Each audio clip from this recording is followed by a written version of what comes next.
और रावण को हनुमान जी ज्ञान दे रहे थे, सुन रावण, सब छोड़ दे, प्रभु राम की शरण ले। रावण कहने लगा, बंदर होकर मुझे ज्ञान देता है, मुझे जानता नहीं है तू, तेरी मृत्यु तेरे पास में खड़ी है।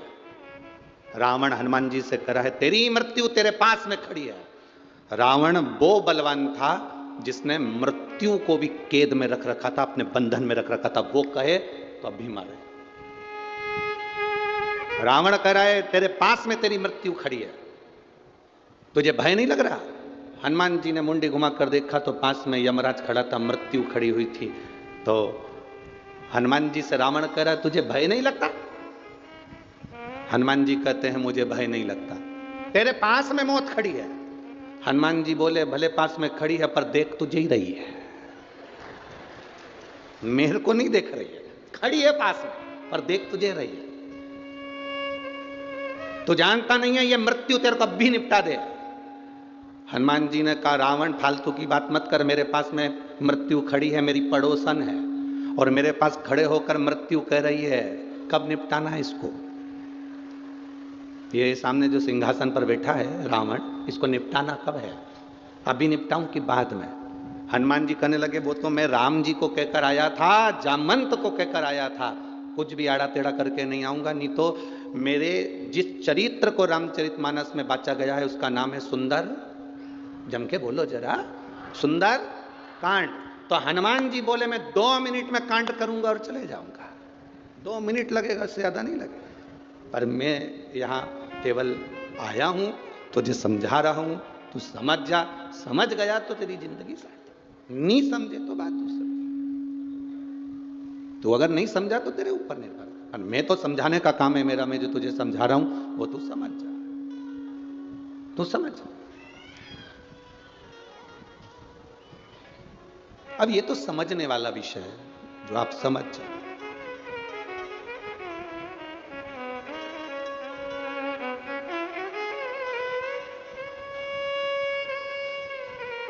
और जो एक बार संत से, साधु से, गुरुजन से, ब्राह्मण जन से, तपस्वी जन से, माता पिता से जो एक बार समझ जाता है, वो जिंदगी में फिर कभी उलझता नहीं है, वो सुलझ कर चलता है।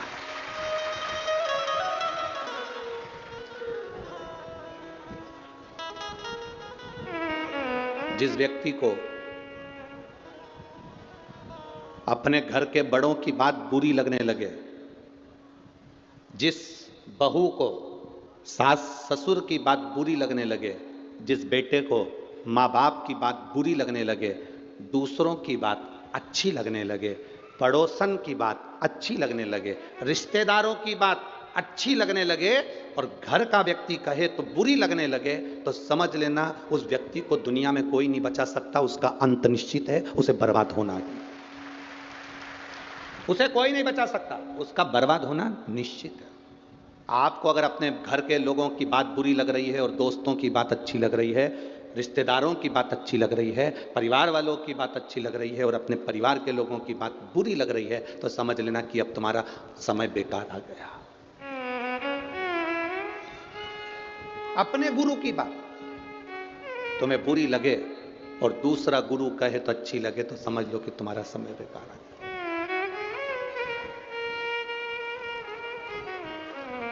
कभी किसी से ऐसी आस मत लगा के बैठो कि जिस आस से हमको तकलीफ, जिस आस से हमको तकलीफ, हम क्यों लगाएं? हनुमान जी को क्या कहते हैं? शंकर। ये शिव महापुराण जो हो रही है ददरुआ धाम सरकार के इस पवित्र प्रांगण के अंदर, श्री हनुमंत लाल जी के इस पवित्र मंदिर प्रांगण के अंदर जो ये शिव पुराण की कथा हो रही है, इसका नाम है शंकर सुमन शिव महा। शंकर सुमन, हनुमान जी को शंकर सुमन भी कहा गया। सुमन की मतलब क्या होता है? लोग उसे पुष्प भी कहते हैं, शिव का एक स्वरूप भी कहते हैं, शंकर का पुत्र भी कह देते हैं, शिव का एक प्रतिबिंब भी कह देते हैं। माता अंजना देवी ने जब भगवान शंकर की आराधना करी थी, शिवलिंग की पार्थिव लिंग का निर्माण करती, पूजन करती माता अंजना, उनके साथ में केसरी बाबा भी पूजन करने बैठे। गौतम ऋषि के कहने पर उन्होंने पूजन करी थी, गौतम बाबा के लिए। जब माता अंजना जी के गर्भ से संतान नहीं हुई, बहुत समय निकल गया, बहुत समय, संतान का सुख नहीं हुआ, तब उन्होंने गौतम बाबा से कहा, पिताजी मेरी संतान नहीं है, मैं क्या करूं? पिताजी ने कहा, पार्थिव शिवलिंग का पूजन करो, उसका अभिषेक करो, तुम्हारे यहां संतान हो। पार्थिव शिवलिंग की जो पूजन है, यह जीव को फल देती ही है। राम जी जब अयोध्या से चले मेरे सीताराम सरकार, लंका तक जाते हैं, लंका के बीच में जितनी जितनी जगह पर राम जी रुकते हैं प्रतिदिन, उतनी उतनी जगह पर एक पार्थिव शिवलिंग का पूजन करते हैं। हम आपसे प्रार्थना करेंगे, कभी जिंदगी में मौका मिले, आप वृंदावन की यात्रा करने जाते हैं, आप गोवर्धन परिक्रमा करने जाते हैं, आप पंढरपुर जाते हैं, आप द्वारका जाते हैं, आप जगन्नाथ जाते हैं, एक बार राम पथगमन पर भी जाकर देखिए। भारत सरकार द्वारा राम पथगमन बनाया गया है। अयोध्या से लंका तक के बीच में रामेश्वर तक ये राम पथगमन बना है। कुछ मध्य प्रदेश में, कुछ छत्तीसगढ़ में ऐसा होता हुआ, कुछ महाराष्ट्र में फिर होता हुआ ऐसा राम पथगमन गया। कभी मौका लगे आपको, आप पूरे राम पथगमन पर चलकर देखिए। पैदल राम पथगमन पर नहीं जा सकते तो आप गाड़ी से जाकर देखिए। पूरे राम पथगमन में जितने मंदिर किसी के नहीं मिलेंगे, पूरे राम पथगमन में उससे ज्यादा मंदिर केवल देवाधिदेव महादेव के मिलेंगे, क्योंकि राम जी जहां रुकते थे वहां शिवलिंग की स्थापना करते थे। मेरे राम जी जहां रुकते थे वहां एक पार्थिव शिवलिंग का निर्माण करते थे और उसका पूजन करते थे। मेरे राम जी का नियम था, दशरथ जी का नियम था, एक पार्थिव शिवलिंग का निर्माण करना, उसकी पूजन करना।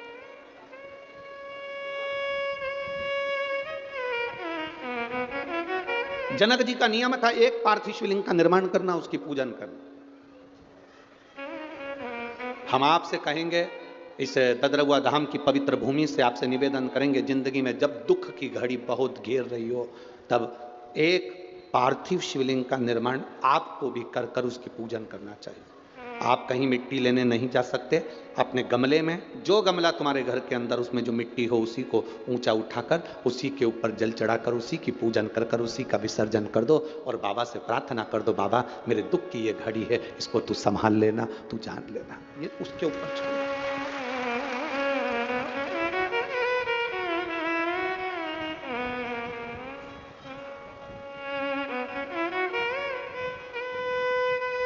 हम उसके ऊपर छोड़। पूरे राम पथगमन में शिव जी के मंदिर मिलेंगे, पूरे राम पथगमन में पार्थिव शिवलिंग का निर्माण मेरे राम जी ने किया है। और केवल राम जी ने नहीं, भगवान कृष्ण ने भी पार्थिव शिवलिंग का निर्माण करा। जब उनके घर में संतान नहीं हुई, 16,108 रानी पटरानी भगवान कृष्ण की, और संतान का सुख नहीं हुआ, गर्गाचार्य बाबा को द्वारका बुलाया गया। हाथ जोड़कर मेरे बाबा भगवान द्वारकानाथ ने कहा, मेरे यहाँ संतान का सुख नहीं है, इतनी रानियां मेरे यहाँ पर संतान का सुख नहीं, आप कृपा करो। गर्गाचार्य बाबा ने कहा, सुनो कृष्ण, एक एक रानी के साथ 11-11 दिन तक भगवान शंकर के पार्थिव शिवलिंग का पूजन करो। भगवान कृष्ण ने एक एक रानी के साथ 11-11 दिन तक शंकर भगवान के पार्थिव शिवलिंग का पूजन करा। शिव जी ने प्रकट होकर भगवान कृष्ण से कहा, मांगो क्या चाहिए। भगवान कृष्ण कहते हैं, मेरे यहाँ संतान नहीं। भगवान शंकर ने कहा, एक एक रानी के साथ 11-11 दिन तक बैठकर तुमने मेरा अभिषेक करा है, मैं तुम्हें वर देता हूं, तुम्हारी एक एक रानी से 11-11 संतान होगी। 10 पुत्र 1 पुत्री, 1,77,186 जो संतान का जन्म हुआ वो शिव कृपा से। पार्थिव लिंग पूजन का हमारे यहां पर बड़ा बहुत।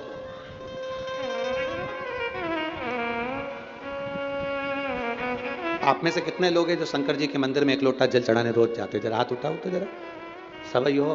हाँ, धर लो वापिस धर लो, भगवान भला करे, कृपा करें। जाना चाहिए, सारी समस्या का हल बोल बम का नारा है। इतना धीमो बोलोगे तो कल्याण तुम्हारा है। अच्छे से बोलो, बोल बम का नारा है, बोल दद्रवा धाम सरकार की, शिव तत्व की प्राप्ति का सुख होना चाहिए। और जितना आप भगवान की शरणागति का सुख हम आपका विश्वास इतना दृढ़ होना चाहिए कि आप उस दृढ़ता पर टिके रहे। महाराज जी ददरउआ धाम सरकार, महाराज जी को तो शायद ज्ञात नहीं होगा इस चीज का, पर मैं आपको निवेदन करना चाहूंगा। महाराज जी उज्जैन में मिलना हुआ था, उज्जैन वाले महाराज भी यहाँ पर बैठे हुए हैं, उज्जैन में जहाँ अपन हाँ पीछे आपके बैठे हुए, और वहाँ पर हमारा जाना हुआ। महाराज जी ने कितना बड़ा फोटो था, अच्छा बहुत बड़ा फोटो श्री डॉक्टर हनुमान जी का, वो हमको दिया।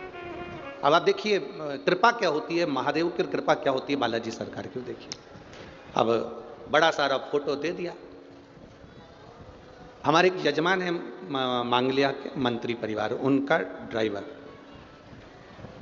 हमारे जो कई लोग पूछते हैं गुरुजी ये भक्त लोग संतों के लिए गुरुओं के लिए अपनी गाड़ियां क्यों लगा देते, जब कोई उत्सव होता है फंक्शन होता है तो जो सेठोन होते हैं ना, जैसे महाराज जी के भी बहुत शिष्य हैं, ऐसे शिष्य क्या कहते हैं, गुरुजी आपके कार्यक्रम है हमारी गाड़ी लगेगी, संतों को लाना ले जाना, किसी को जाना आने के लिए हम अपनी गाड़ी लगा दें।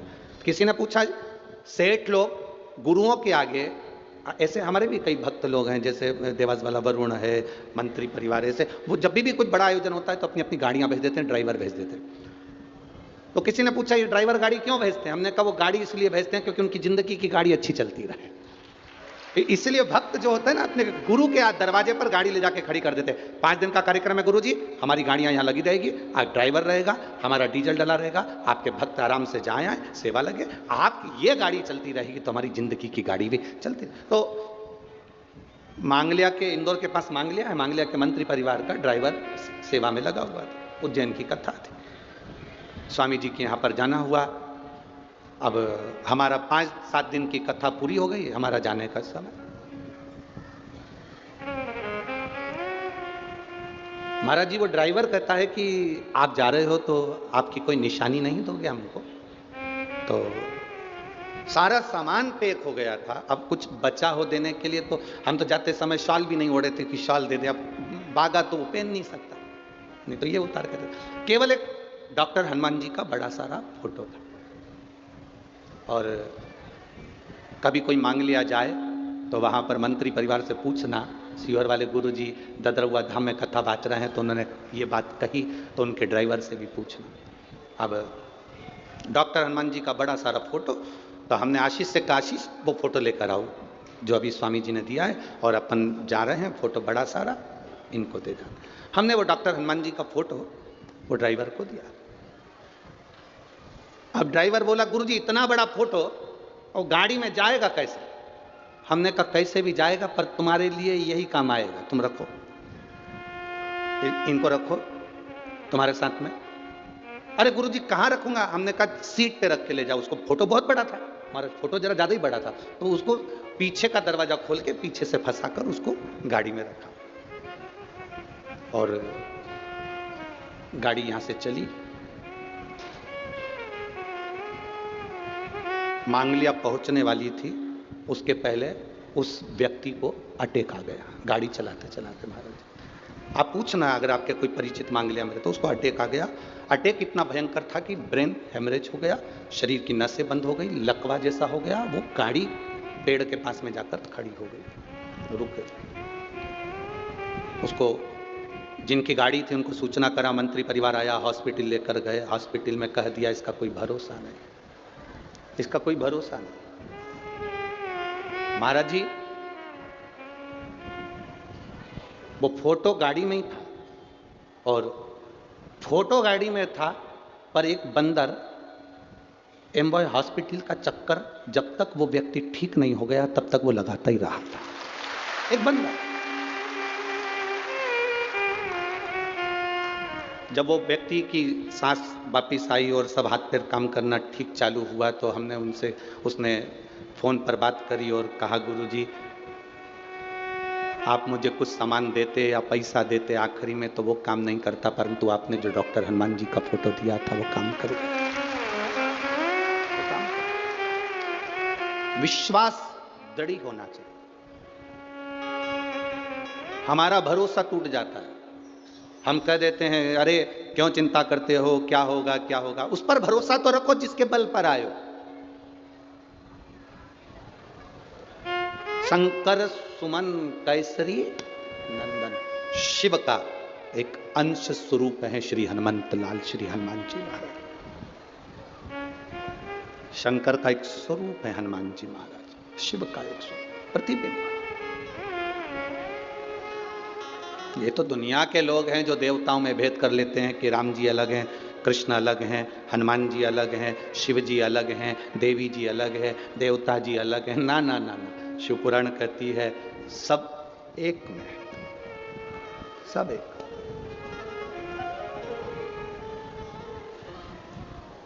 सब एक।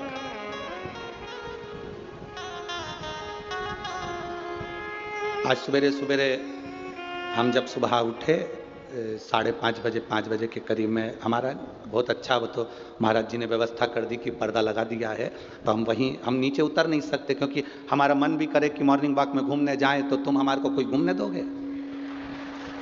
तो वो तो महाराज जी की बड़ी कृपा है, तो उन्होंने पर्दा लगा दिया, तो वहीं घूम लेते हैं सुबह के टाइम पर। तो माता आपस में बात कर रही थी, अरे जिज्जी, अरे ओ, अब उनकी भाषा में जो बोल रही हो, तो अच्छी बड़ी बड़ी लोंग थी उनकी और बड़ी बात। अब कपड़ा उस पर डाल रही थी सुखाते सुखाते, तो वो बात करते करते बोली गई, एक बात तो बता, जा सियोर वाला महाराज के, हाँ सियोर वाला महाराज के वे, के नहीं के वे, कि लोटा भर के जल महादेव के चढ़ाओ, सारा देवता उनके मिल जाए। तो ऐसा कहीं होए? ऐसा कहीं हुआ? तो अब मैं कहूं जिज्जी, अरे ओ भिंड की जिज्जी, हाँ। अब सियोर वाला महाराज के कि जल चढ़ाओ सारा देवता उनके मिल जाए, तो माली जो होता है ना पेड़ में पानी देने वाला, पत्ते को अलग से पानी देता है क्या? जम के तो बोलो जरा। डाली को अलग से पानी देता है क्या? फल को अलग से पानी देता है क्या? नहीं, जड़ में पानी डालता है, पत्ती, डाली और फल सब में पहुंच जाता है। अब तुम्हारे भिंड में ऐसा होता हो, अलग अलग पत्ती को पानी देना है, डाली को पानी देना हो, और मालूम पड़े फल को पानी देना हो, तो बात दूसरी। पर शिव महापुराण की कथा कहती है, तुझ में रब दिखता है यारा में क्या करूं, एक में सब दिखता है यारा में क्या, एक में सब समा, एक में सब। हम जड़ में पानी दे रहे हैं तो पत्ते में भी पहुंचा, हमने जड़ में पानी दिया तो वो फल में भी पहुंचा। हमने महादेव को पानी दिया, शिव जी को जल चढ़ाया, तो वो 33 कोटि देवी देवताओं को अपने आप पहुंच जाता है। शिव को चढ़ाओ, अड़भंगा है मेरा महादेव, शिव अड़भंग है। अड़भंग लोग कहते हैं, तो माता अंजना देवी ने जो शिवलिंग की, पार्थिव शिवलिंग की पूजन करी, और पार्थिव शिवलिंग का पूजन कर उन्होंने मांगा, भोलेनाथ जी से प्रार्थना करी, बाबा देवादिदेव महादेव सामने प्रकट हुए, मांगो तुम्हें क्या चाहिए? मेरे 3 वर है, अंजना माता कर रही, मेरे 3 वर है। पहला वर, मुझे आपके समान पुत्र चाहिए। शिव जी ने कहा, मेरे समान कहां ढूंढने जाऊंगा, मैं ही तेरे घर में आ जाऊंगा। कहां ढूंढूंगा? शंकर भगवान बोले, मैं कहां मेरे समान ढूंढने जाऊंगा, मैं खुद तेरे यहां आऊंगा। कहां ढूंढूंगा?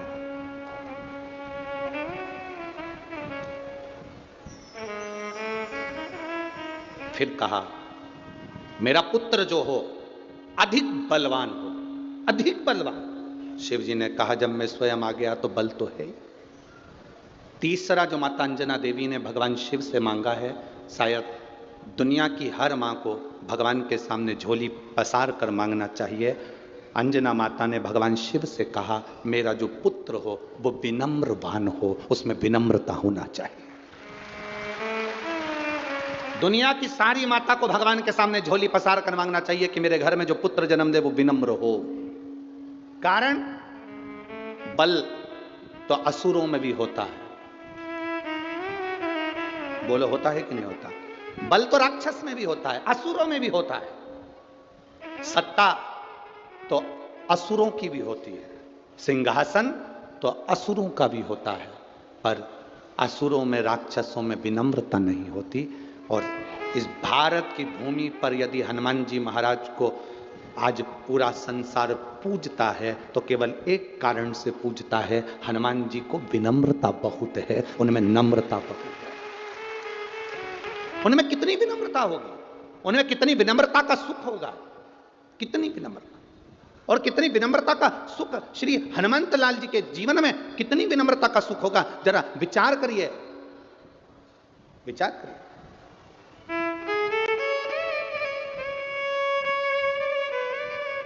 अब किसी ने कहा हनुमान जी में विनम्रता कहां दिखी, तो हम कहते हैं जिस समय पर सीता जी का पता लगाने के लिए जा रहे थे, जब मां जानकी जी का पता लगाने चले तो हनुमान जी को क्या कहते हैं, अष्ट सिद्धि नव निधि के दाता असबर दीन जान, और राम रसायन तुम्हारे पासा सदा।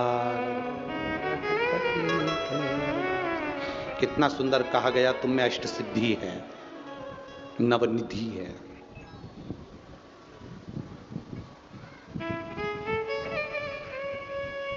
कितनी, जम के बोलिए जरा, अष्ट सिद्धि नवनिधि, कितने हो गए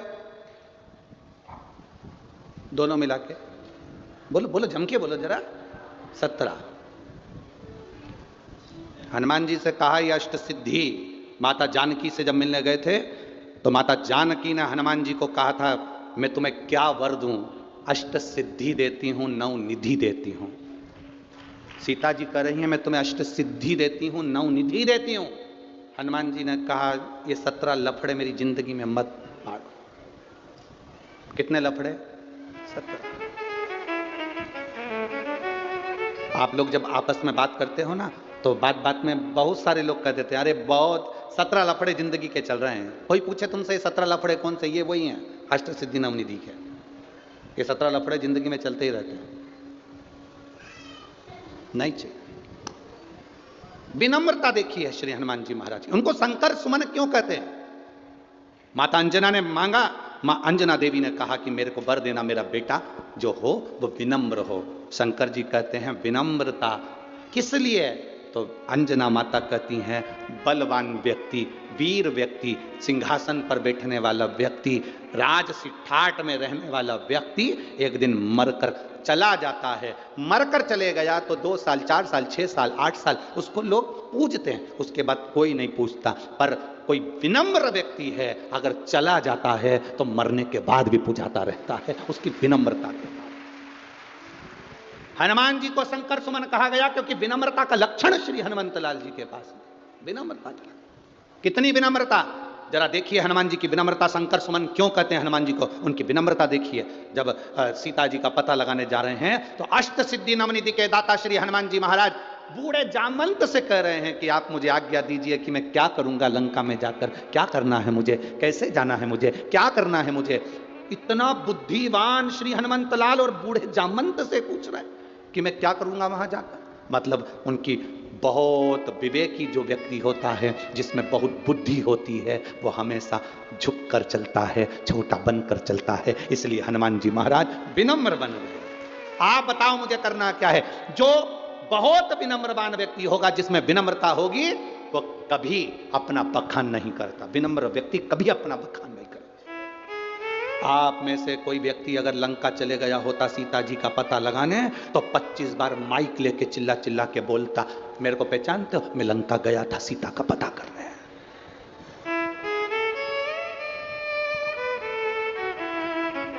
आप और हम में से कोई भी अगर सीता जी का पता लगाने चले गया होता तो 50 बार चिल्ला चिल्ला कर कहता, मैंने सीता जी का पता लगाया, मैं लंका में आग लगा कर आया, मैंने ये करा, मैंने वो करा। पूरा अखबार भरा गया होता, पूरी सोशल मीडिया भरा गई होती कि तुमने ये करा। पर हनुमान जी ने, जब राम जी ने पूछा हनुमान से, हनुमान सीता का पता तूने लगाया? हनुमान जी बोले नहीं प्रभु मैंने नहीं लगाया। जामवंत पास में खड़े थे, उन्होंने कहा इसी ने लगाया। राम जी ने पूछा हनुमान पता तूने लगाया? हनुमान जी बोले नहीं प्रभु मैंने नहीं लगाया। जामवंत पास में खड़े थे, उन्होंने कहा इसी ने लगाया। फिर राम जी ने पूछा हनुमान तू लंका गया था? हनुमान जी बोले मैं नहीं गया, इतने में जामवंत पास में खड़ा था, यही गया था। फिर राम जी ने पूछा, हनुमान लंका में आग तूने लगाई? हनुमान जी बोले मैंने नहीं लगाई, इतने में जामवंत में ही खड़ा था, इसी ने लगाई, इसी ने। इतने में राम जी बोले, हनुमान सीता का दर्शन तूने किया? हनुमान जी बोले मैंने नहीं किया, इतने में जामवंत बोला इसी ने किया। अब इन दोनों के झगड़े में राम जी को गुस्सा आ गया। राम जी को गुस्सा आ गया, तो तूने नहीं करा तो क्या मैंने करा? इतने में हनुमान जी बोले बस आपने किया है, मैं तो निमित्त था, बस केवल निमित्त। जो कर रहे थे आप कर रहे थे। लंका गए आप, भेजा मुझे आपने, दर्शन किया आपने, आग लगाई आपने, मैं तो केवल निमित्त था। आज आपने सत्य कह दिया, क्या मैंने करा? बिल्कुल सत्य है, आपने किया। करते हो मेरे बाबा, मेरा नाम हो रहा है, और प्रभु आपकी कृपा से सब। शंकर सुमन का मतलब शिव विनम्रता दे दें, शिव विनम्रता दे दें, यह शंकर सुमन का लक्षण है। विनम्र, कितनी विनम्रता श्री हनुमान जी महाराज में होगी, जरा विचार करिए। चढ़े, कितना बल है हनुमान जी महाराज में। जिस पत्थर पर लात रखा वो पत्थर नीचे दब गया, जिस पत्थर पर लात रखा वो पत्थर नीचे दब गया, पत्थर दब गया नीचे, पत्थर नीचे। चले, बीच में मिल गई सुरसा, मैं तुझे खाऊंगी। हनुमान जी बोले देख मेरे पास में टाइम नहीं है री। हे सुरसा, तू कह रही मुझे खाएगी, पर मेरे पास भी तो टाइम होना चाहिए। एक काम करना, मैं जब घूम फिर के आ जाऊं तब खा लेना। सुरसा बोले मेरे पास भी टाइम नहीं, मैं तो अब भी खाऊं, मैं तुझे अभी खाऊंगी।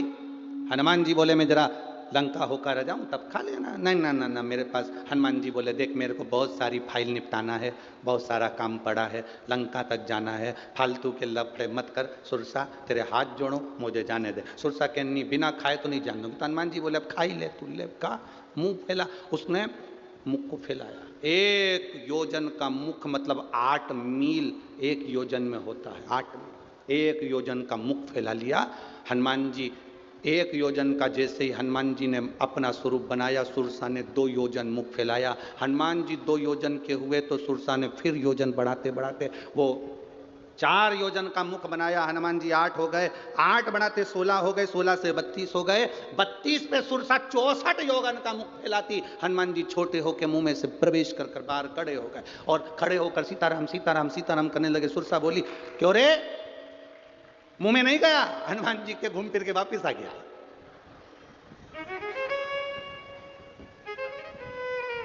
सुरसा ने कहा तू घूम के आया अंदर? हाँ। मुख में गया था? हाँ।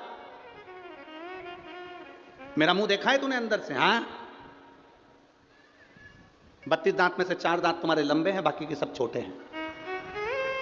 सुरसा बोली फिर तो पक्का घूम के आया है, पक्का घूम के। देखो इतना वीर, इतने वीर होने के बाद, इतने बलवान होने के बाद, प्रबल वीर होने के बाद भी हनुमान जी के विनम्रता देखिए। सुरसा को हाथ जोड़कर जा रहे हैं, नहीं तो ये राक्षसी थी, इसको हाथ जोड़ने की जरूरत क्या थी, पर हाथ जोड़कर जा रहे हैं, मैं जा रहा हूं। नम्र है, विनम्र है।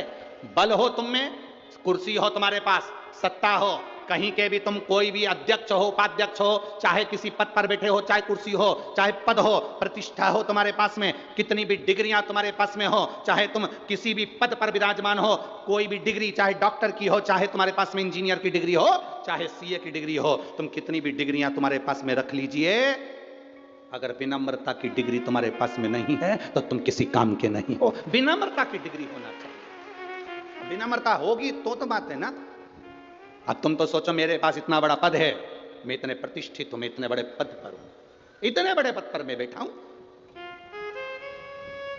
हमने अभी कथा हुई थी धूलिया की और नासिक की। तो नासिक की कथा में एक बात कही थी, व्यक्ति जितना जितना ऊपर बढ़ते जाता है उसकी 2-3 चीजें चली जाती है। एक मुंह की हंसी चली जाती है, एक उसका भोजन चले जाता है, और एक उसके हाथ की ताली चली जाती है। क्योंकि ज्यादा बहुत उच्च लेवल का जो व्यक्ति होता है, बहुत बड़ा ऑफिसर हो, बहुत बड़े पद पर हो, बहुत बड़ी कुर्सी पर बैठा हो, बहुत बड़े कुर्सी उसको मिली हो, बहुत बड़ा जगह का मिनिस्टर हो, और उसकी 3 चीजें चली गई। एक बहुत बड़े व्यक्ति की हंसी चली गई, एक ताली चली गई, एक भोजन चले गया। बड़ा व्यक्ति जब भी कहीं बेचारा खाने जाता है, खा ही नहीं पाता, भूख लग भी रही तो इतना सा उठाएगा बिस्कुट का टुकड़ा, क्योंकि उसको दिखाना पड़ता है कि हम वीआईपी हैं, सीवर वाले महाराज जैसा थोड़ी ना सब निपटा जाता है, जो मिल जाए खा लो।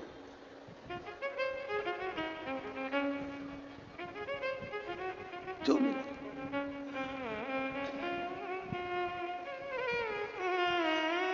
खाओ, आनंद। अब अपन अगर संकोच करें तो जी जी ईमानदारी की बात बोलो रही, अगर अपन शर्म करें तो कोई पेट भराएगा है? और माल खिलाने वाले ददरुआ धाम सरकार हो तो फिर कौन भूखा मरे? सो तो खाओ डपट के खाओ, कहा करना अपने को है? अब पहला ये ददरुआ धाम सरकार का पहला ऐसा मंदिर और आश्रम देखा जिसमें माइक पे चिल्ला चिल्ला के बोलते हैं, सुबह का बाल भोग बन गया है, तैयार हो गया है, खाओ जाओ। पहली जगह देखी, नहीं तो लोग बाल भोग बना के कब खा के बंद कर दे पता ही नहीं चलता। ऐसे भी आश्रम देखे, ऐसे भी मंदिर देखे, बाल भोग बनता है, चुपचाप से सब आश्रम वाले खा जाते हैं, 2 4 8 खा गए, इसके बाद में दरवाजा बंद। किसी ने पूछा बाल भोग बना था? खत्म खत्म। और ये ददरुआ धाम सरकार का माइक पकड़ पकड़ कर, बाल भोग बन गया है, जाओ खाओ, जाओ जाओ जाओ। तुम मत जाओ, बैठ जाओ पीछे वाले, अभी बैठो, अभी थोड़ी ना बना है, वो तो सुबह बन के निकल गया। अब जाओ, अब वो बोले सो ना, बाल भोग बन गया। अब कहीं कहीं ऐसा होता है जहां चिल्ला चिल्ला कर कहा जाता है बाबा का प्रसाद है, पाओ, अपनी जिंदगी का सुख और आनंद, अपनी मस्ती में रहिए, आनंद में रहिए। ज्यादा वीआईपी बनकर नहीं जाना, गुरु के दरवाजे पर, भगवान के दरवाजे पर वीआईपी बनकर मत जाना, नहीं तो गुरु जी कुछ देंगे और तुम नीनी मेरे को रेंदो, नीनी मेरे को रेंदो, नीनी मेरे को रेंदो। गुरु जी के पास जाओ तो इतना बड़ा पशु करके गुरु जी डाल दो, गुरु जी डाल।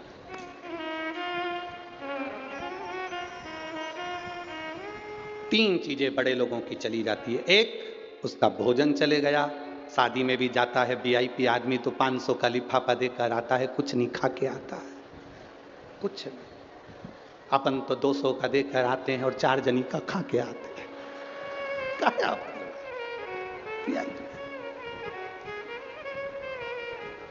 अब दूसरी चीज बड़े आदमी की चली जाती है, उसके चेहरे की हंसी।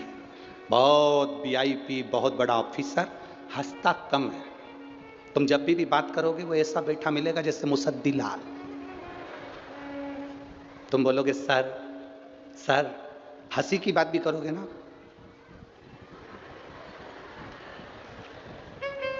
ऐसा लगता है भगवान ने इसको अजीब और गरीब तरीके से पैदा कर दिया। हंसता ही नहीं, स्माइल देता ही नहीं है।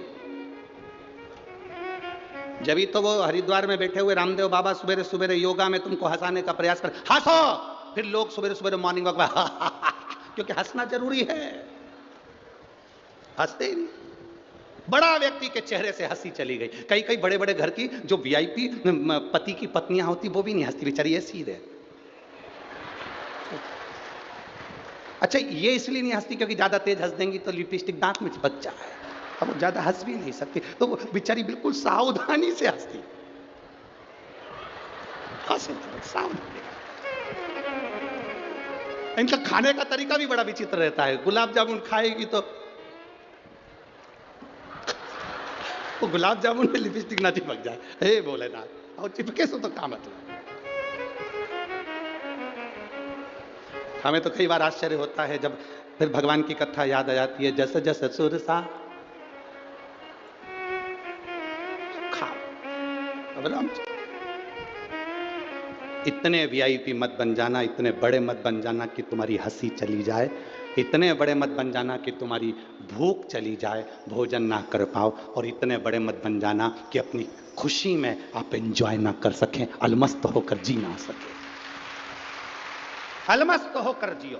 संसार सागर में जन्म मिला है, मनुष्य की देह मिली है, इसमें इतनी प्रसन्नता से जिंदगी जीना कि ये जीवन वापिस नहीं मिलने वाला, फिर नहीं मिलेगा, फिर नहीं मिलने वाला। भगवान शंकर का पवित्र चरित्र कह रहा।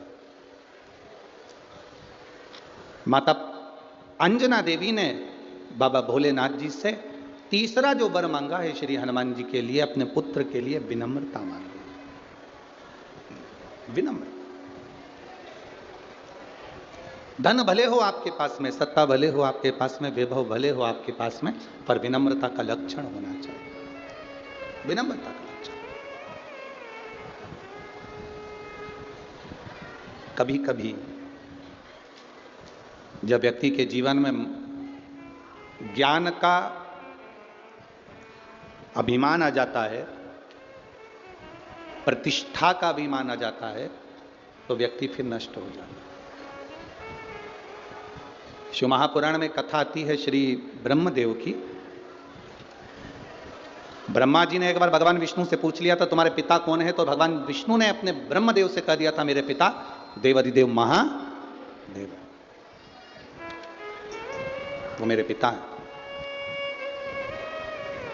अब ब्रह्मा जी को बड़ा आश्चर्य हुआ कि नारायण की नाभि से मैं प्रकट हुआ हूं और नारायण के पिता देवाधिदेव महादेव है।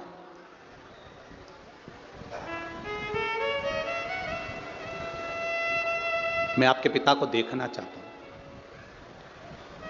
मैं आपके पिता का दर्शन करना चाहता हूं। ठीक है, करो।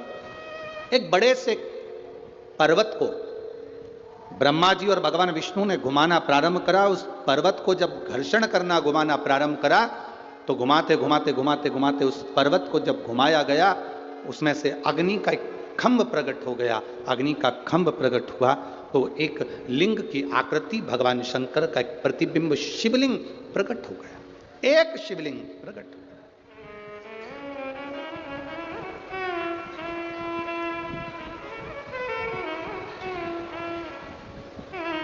एक भरोसा, एक विश्वास, एक दृढ़ता मूल होती है।